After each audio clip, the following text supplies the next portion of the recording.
अहो कितीतरी पोरं अजून पण फ्रेंड झोन मध्ये आहेत. अहो निघा त्याच्यातून बाहेर. ती मुलगी स्वतः बोलते तिला नकोय रिलेशनशिप, फ्रेंड्स म्हणून राहू. पण मुलांचं एकच असतं, कधीतरी त्या मुलीला किव येईल, कधीतरी ती आपल्याला हो बोलेल. तुम्ही किती विनवण्या केल्या ना तरी 100 पैकी एकही मुलगी हो बोलत नाही. ती जेव्हा तुम्हाला बोलती ना की रिलेशनशिप नकोय, फ्रेंड बनून राहू, याचा अर्थ ती ऑलरेडी रिलेशनशिपमध्येच प्रेमात पार निर्लज्ज झालेले असतात.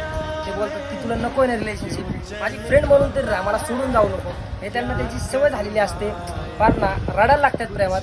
मग काय त्या मुली त्या मुलाला बळजबरी वावरत असतात.